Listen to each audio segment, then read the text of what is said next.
What is up, guys? Welcome back to the channel. Today's reaction video is the 10 best national parks for 1 day visits. 1 day, so This should be good for us. you have to wrap it up, I guess. Because you got to wrap it up. I mean, we're wanting to come to the US sometime in the future. We want to do as much as possible. His videos have inspired us to be like, we want to go there, we want to go there. Which, by the way, I've got we need to talk about this after. Okay. Because you don't know this. Yeah, I don't know it. But I'm saying it so that you remind me to remember after. Okay. I think I've got a good date. Oh, there we go. Okay, Millie thinks she's got a good date. It'll be obviously in a couple of years because we've got the wedding next year and stuff like that, and then the lad will be coming. Well, But no, he's going to come first. Yeah, he's coming first, but I mean, he'll be having to have to grow up a little bit. Yeah. But Millie's got a date in her mind, obviously. Yeah. But these are 1 day visits, which would be perfect for us because if we manage to go for like 2 to 3 weeks, you can fit a couple of it. They can 3 or 4 of them in and do your other stuff because we know it's hard to travel around, but we potentially might want to travel some places, maybe have a week here, week there, week somewhere else, something like that, and just try and do as much as possible. So these 1 day visits are going to be important. Now, we may get a couple of repeats because we did the 25 most beautiful places the other day, didn't we? Part 1 and 2. If you haven't seen it, check it out because, oh, some stunning places. Definitely. But this is Geography King, awesome channel, and he's probably going to break down the parks a little bit more. And we're going to see the best 1 day visits. Yes. So it's a little bit different, isn't it? It is. And if it's an excuse to see some of the beautiful places in the US, why not? Why not? Smash that like button, guys. Smash the subscribe button. This is literally to the end of our trip. So there's no Patreon 48-hour early access anymore. But we will be uploading like Popeyes trying soon and stuff like that. Because while we're recording this, we haven't tried them, but we're going in the UK. So if you want early access to that, it's probably going to be about 24 hours early access to that stuff. Check out the Patreon. It also supports us. We'd appreciate it. But yeah, you ready to get into it? I am. 10 best national parks for 1 day visits. What we got? Howdy. It's Kyle. It's Kyle. He's been brutal, though. Oh, he has Howdy. been. It's Kyle with a video talking about the 10 best national parks for a 1 day visit. If you're on a road trip and you want to see national parks, but you have a very limited amount of time, there are certain national parks that are much more suited to a short visit than others. Some are just huge and deep and expansive, and you really can't see a whole lot in just 1 day. But others, like the ones I'm going to talk about in this video, are pretty well suited for a short visit. That's what we I'm want. going to start in my favorite state for outdoor adventure, and that's Utah. And the first national park I'm going to mention is Bryce Canyon. Bryce Canyon is a great park for a 1 day visit. Colorful. You can see a whole lot in a short amount of time. Similarly to the Grand Canyon, you'll go to the visitor center and drive the main road through the park, stopping at some of the viewpoints. It is some really good pictures. What makes Bryce Canyon different than the Grand Canyon is that there are short hikes you can take just off the main road where you can see quite a bit of the canyon without having to go way down into it. With the baby. For example, there's a Navajo Loop Trail, which is less than 2 miles, and it is kind of steep, but it isn't that strenuous when it's only 1.5 miles. Wow. But there are other short hikes that are worth doing at Bryce. So as you drive the main road, I mean, that looks sick. I mean, even like the south just end of the having road is the trees in and stuff like that. Yeah. But that going down, that looks sick, didn't it? It looked steep. It looked a bit steep. But it did look cool to see what was down there. Yeah, this is one which it seems very, if we can fit it in, it seems like super interesting and you'd have so much fun here. Yeah, but I don't think we could go with the boy. I could be carrying him if it's on one of the things. I don't know, you're quite clumsy. Oh, lovely that. Absolutely lovely. You sound just like end of the park, and it ends at a spot called Rainbow Point. It's a beautiful point to stop, and there's some nice vistas there, but there's also a couple of short trails you can take from that spot. So again, you can do a short hike without having to go way into the canyon and spend the entire day just getting to the bottom. So between driving the main road through the park, stopping at the visitor center and some of the main vista points, and doing a couple of short, less than 2 mile hikes, you can see quite a bit of Bryce Canyon in just 1 day, which makes it one of the best national parks for a short visit. That looks cool. Staying in Utah, a few hours northeast of Bryce Canyon, is Arches National Park. This one's kind of on the opposite end of the spectrum that I think you can really see all you need to see in Arches in just 1 day, and there really isn't a whole lot to do if you're going to stay there for multiple days. So it is a great park for just 1 day visits. I can see why it's called Arches. Arches, the first thing most people are going to think about is Delicate Arch. It's a well-known site. It's one of the most recognizable outdoor spots in the entire country. But the combination of Arches National Park being very busy, Delicate Arch being very recognizable, and the hike to it not being that difficult, it's a very crowded place to be if you go in the middle of the day. Yeah, I can imagine. What I always recommend people to do if they're going to Arches is to get to the Delicate Arch trailhead first thing in the morning. So get to the park before sunrise. It won't take you very long to get through the park to the trailhead, and you can get on the trail right at sunrise, or maybe even a little bit before. If you do the hike really early in the morning, you'll still get to the arch in the mid-morning, and there won't be anybody up there at all. It'll be great. It'll be peaceful and quiet. That's You a can good enjoy the option scenery all too. to yourself. If you wait until the middle of the day to do it, there will be a horde of people up there. It won't be anywhere near as peaceful or anywhere near as enjoyable. But doing it early in the morning, as you're coming down from the hike to get back to your car, you'll see the horde of people coming up the hill, and you'll be like, wow, I'm glad I did this first thing in the morning. I can avoid all these people. Definitely. But it's still before noon by the time you've already finished the Delicate Arch Trail. And there are other parts of the park that are worth seeing. So the second best part of the park to see is called the Devil's Garden, and that's at the northern end of the park. Okay. The Devil's Garden Trail is only about 3 miles, and it's not that difficult, but you will see a ton of arches, and that's what you went to Arches National Park in the first place for. Makes sense. So even if you do Delicate Arch first thing in the morning, and then Devil's Garden early afternoon, you will still have the later afternoon to see some of the more popular sites that are just off the road, such as the windows section. Okay. So that would be a very long day, but it is a great day. So Arches really is just a one-day And like I say, park. I suppose with Utah, if we, I mean, we don't know, we haven't planned it, but if we sort of do Yellowstone, you come down, that's 2 in Utah you could do over a couple of days. Mm-hmm. Do you know what I mean? You could do Yellowstone, day driving, couple days in Utah, maybe 3 days, have a rest day, do a couple of national parks,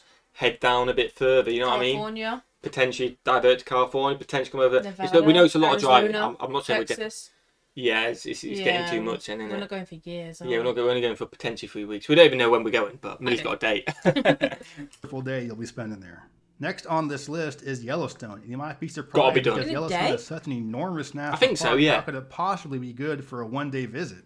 And yes, it is an enormous national park, and I don't recommend only going there for one day. But if you only have one day, you can still see quite a bit at Yellowstone.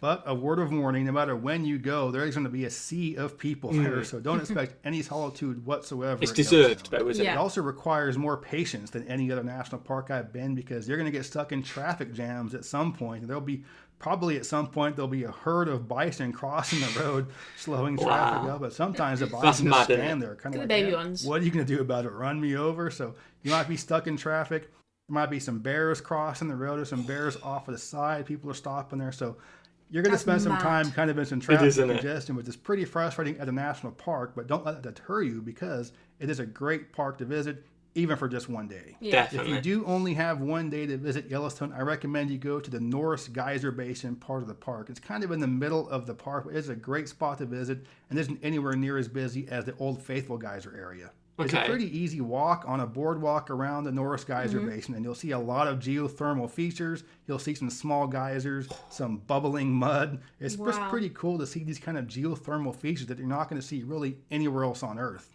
There are several other short hikes and walks you can take, where you can just drive your car to the parking lot, walk for less than a mile, check out some pretty cool features, get back in the car, drive to the next trailhead area, walk a mile or so, and just keep doing that several times, and you can get quite a bit out of Yellowstone if you only have one day. I'd go just now to see again, that. I don't recommend going there for only one day. I recommend going there for 3 or 4 days, but if you do have one day, it's a great spot to visit. You'll see a lot of wildlife, a lot of people too, but it is a great spot. I love Yellowstone. The next park I wanted to mention is just south of Yellowstone, and that's Grand Teton National Park. Okay. It sits directly adjacent to Yellowstone, so it's almost like one giant national park that has 2 different administrative units. But even though it sits right next to Yellowstone, the crowds are going to be significantly smaller. It's crazy. It can be that close, but the crowds be that much different in size. Okay. And the main reason for that is you don't have as many tour buses going that far. So a pretty big chunk of the visitors at a lot of the national parks are going to be those big tour bus crowds, but not as many of them go into Grand Teton for whatever reason, but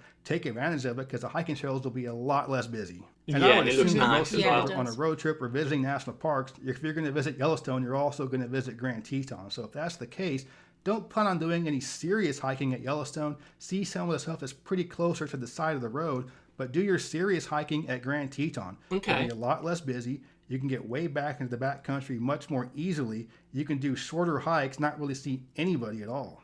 When my wife and I did I'd be scared I'd get lost, though. National Park, I'm not seeing anyone, but I'm going to get lost. Where am I? Where's the bears? I suppose we've got GPS nowadays, haven't we? And it's probably, it'll probably have the routes and all that on. I imagine so. Let us know in the comments. In these enormous parking lots at Yellowstone and having to shove people around to get good views. But at Grand Teton, we were able to park right next to the trailhead, hike for a few miles, not see anybody else on the trail. and get back to the car. It was just it was crazy, the night and day experience we had with these 2 national parks. But one word of warning for both of the Wyoming national parks is that it can be one day, but the weather might change like crazy. The first day we were at Grand Teton, it was wonderful. It was beautiful. Temperatures were in the 50s. It was really nice. The next day, not so much. So it can change on a whim. So make sure you're prepared that must be nice to see the two. Any day of the year. The next park on this list is Theodore Roosevelt National Park in North Dakota. And most people think of North Dakota, they're not thinking of pretty scenery or national parks, but this park is gorgeous. I've been there 3 times, and each time I've hardly seen anybody there. It's just a very peaceful, like very African quiet safari park. vibes. In my opinion, the best short hikes at the park are the Jones Creek and the Wind Canyon Trail. So they're only a few miles. They're not very strenuous. The terrain change isn't that great there, so you're not going to be hiking up steep mountains there. It's kind of flat reasonably, so ton of bad trail, but it is beautiful. You're going to see scenery you don't really expect to see in North Dakota, and scenery you're not going to see anywhere else in the U.S. And as much hiking as I've done at Theodore Roosevelt, I've never seen anybody else on any of the trails I've ever done. We've always had them to ourselves. The last time we were there, we pulled over, and my wife was doing yoga and meditating for like 45 minutes just off the road, and not a single car went by the entire time. So that's the kind of peace and quiet you can expect at Theodore Roosevelt. And that's the south unit of the park. The north unit is even less busy. There won't be anybody there. The first time we were there, the only people in the whole north unit of the park were my wife and I. Wild horses. But for me, the best part of Theodore Roosevelt is all the wildlife. You don't really think you're going to see a whole lot in North Dakota, but you really will. There's a lot to see there. But this is a truly great national park. I like how it... If that's your tent and you come back like, I'll come back later. Yeah. Or if you're sleeping in there, let's hope we don't think it's like a food or something. It's underappreciated because that means there aren't that many people there. So it's a great place to visit. Peaceful, quiet, wonderful scenery, great hiking. Just a great park for a one-day visit. Next up, I want to talk about Badlands National Park in South Dakota. Okay. It's a pretty large national park. We saw Badlands before. It looks the north unit of the park. The south unit is kind of hard to get to, and there really isn't that much to see down there. It's a really nice drive through the park. That's what it seems like, a good drive. Pictures of the scenery and stuff, but just like all the other ones on this list, there are good opportunities for short hikes just off the road. There's a parking area that is the trailhead to 3 of the best hikes in the park, and those are the Window Trail, the Door Trail, and the Notch Trail. And the 3 of those combined are less than 3 miles long. Wow. And these are each worth doing. You can see some pretty good Badlands scenery without going very far. I mean, that is a bit ropey, isn't it? That looks a bit ropey. Oh yeah, I don't think we could go here with the baby. Yeah, the baby would have to be a little bit old. But you could do the drive-through. You could do the drive-through. Like, if it's on your way somewhere, you can make sure you drive through a national park or something like that. That'd be pretty sick. Yeah. Because I just like how the terrain changed and stuff like around you. From your car. Of the 3, I like the Notch Trail the best. And it's not really even a trail. It's just kind of you're scrambling over some exposed rock, and there's a couple of posts here and there to kind of guide you so you don't go too far off. And eventually you'll see a sign that says end of trail, but of course you'll keep going a little bit to look over the cliff there. And it's a wonderful Badlands scenery.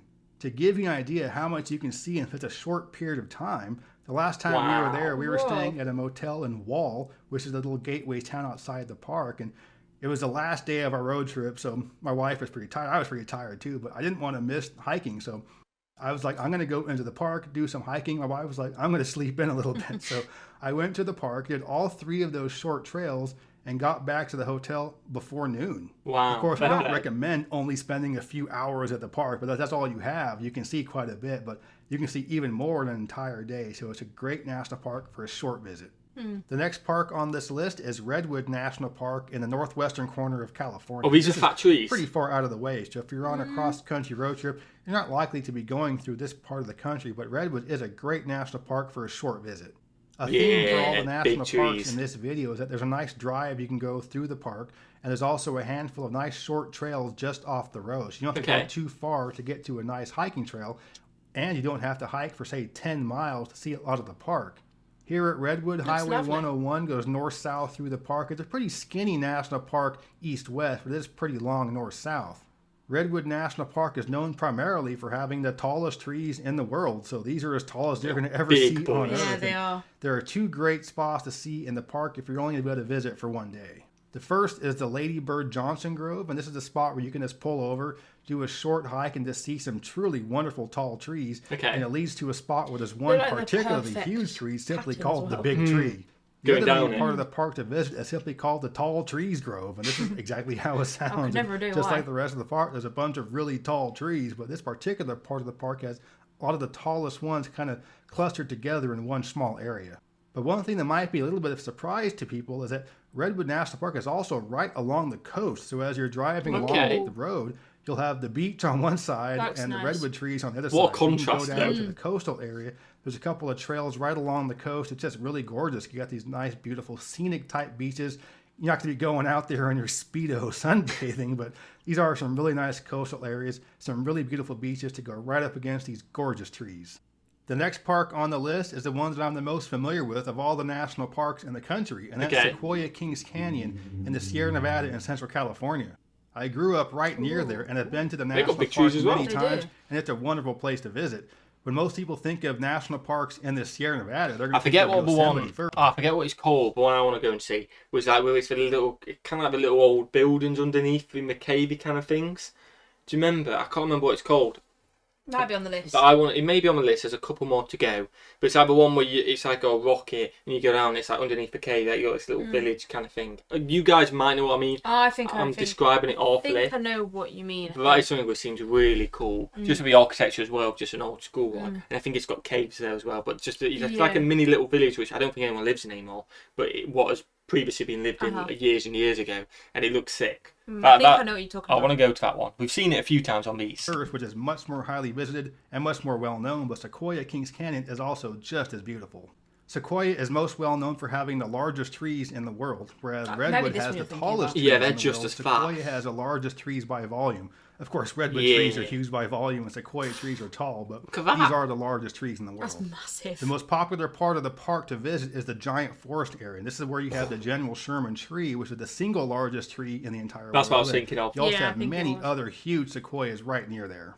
There are a lot of other parts of the park where you can just go right off the side of the road, do a short little walk or hike, and see some other huge trees. The second most popular part of the park is the Grant Grove area in the Kings Canyon section. This is where you have the General Grant tree, which is another huge tree. There's a bunch of other enormous sequoia trees right nearby.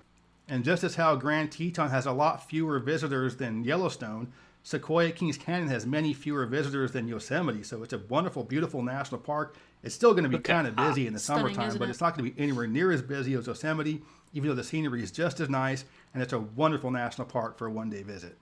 When most people think of national parks, they're of course going to think of the western U.S. first, but I did want to make special mention of two national parks in the eastern half of the U.S. that are great for short visits. Okay. The first is Mammoth Cave National Park in central Kentucky, which preserves literally the longest cave in the entire world.